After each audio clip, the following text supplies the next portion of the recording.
Today, Bitcoin dips below 40K. An attacker steals $182 million from a stablecoin's reserves, and it's tax day in the US. We get some last-minute filing tips for crypto investors.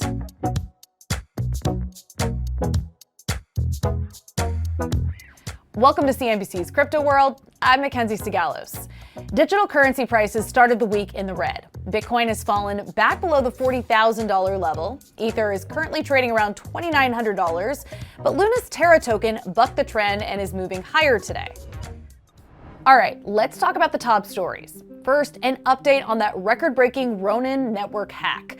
U.S. officials claim North Korea-backed hacking group Lazarus was behind the breach and stole more than $600 million in crypto.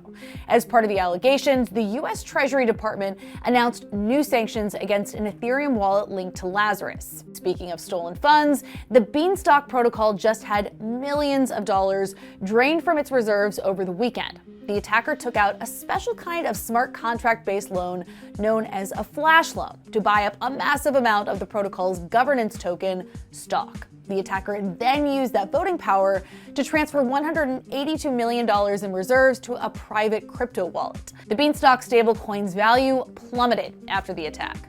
Finally, AMC Theaters is making good on its promise to accept crypto. The theater chain turned meme stock favorite now lets U.S. customers make in-app purchases using Dogecoin, Shiba Inu, and others. The service works via an integration with crypto payments processor BitPay. AMC first started accepting crypto for ticket purchases through its website back in November 2021.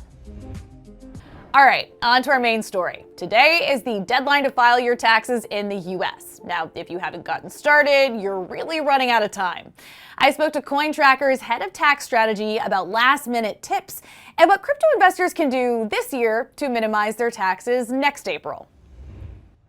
So it is tax day. Do you have any last-minute tips for crypto investors? If you are running out of time, make sure you file for an extension. If you properly file for an extension, you have time until October 17th, 2022 to file your actual tax return and close your 2021 tax year. So in terms of filing an extension, I know from past experience that you have to estimate how much you owe to the state or the federal government and make a payment even if you end up filing that return later on. So how does that work with respect to your crypto investments? When you file an extension, you're only getting an extension to file your actual taxes. If you owe any taxes for the 2021 year, you got to pay that taxes by today. The next question is, sure, I know how to pay my taxes, but I have so much complex crypto activity. How do I even know how much gains and losses I made? So I would say right now, if you could be working with a CPA or DIY tax filing software, you can start entering like all the information that you have received so far. That includes your W-2s and all the 1099s and etc. And for the crypto piece, what you can do is, because you're running out of time, you can estimate some type of gains. Maybe you made $10,000, $20,000, and enter that into your tax filing software. And the tax filing software is going to run you like your estimated 2021 tax liability based on the information you provided, and pay the tax liability that the tax software company shows you. There's something known as tax loss harvesting, and in the crypto ecosystem, at least for now, it is still possible to sell your assets at a loss and then immediately buy them back and then use that to offset your capital gains tax. And I wonder if we can start by just having you explain how this works. So let's say you purchase one Bitcoin for 50,000. And right now it's valued at, let's say 40,000. So what you can do is you can sell your Bitcoin for 40,000 and harvest that $10,000 worth of losses. And if you decide to do so, you can quickly get back into the same position because cryptocurrencies are not subject to what's called the wash sale rule. Now, in my example, if I substitute Bitcoin with, let's say, Google stock, I have to wait 30 days before I buy back the same identical stock. Because if I buy it back within 30 days, IRS is going to not allow me to deduct that $10,000 loss. So in essence, in the crypto, if your positions are down, you can periodically sell the asset at a loss and buy back in, harvest those losses, and those losses can offset your crypto gains, stock gains, and even some other types of income like W-2 in some cases. I mean, it's a pretty good deal. And I think that that's part of why some lawmakers are talking about banning this. So where does that stand? they're trying to subject crypto into that same wash sale rule that stocks are subject to. So you can still continue to, selling crypto at a loss, but if the laws were to pass, you had to wait that 30-day on or before period. As of today, you can continue to sell your crypto at a loss, and if you decide you want to hold the coin for a long time, you can buy it back quick. Now, in August, of course, the $1 trillion infrastructure bill was held up for a week and a half by the crypto voting bloc. And a part of that had to do with new tax rules that would be introduced into this ecosystem. Can you walk us through what has changed with respect to taxes and cryptocurrency in the US? The main impact is on brokers, in simple terms, exchanges.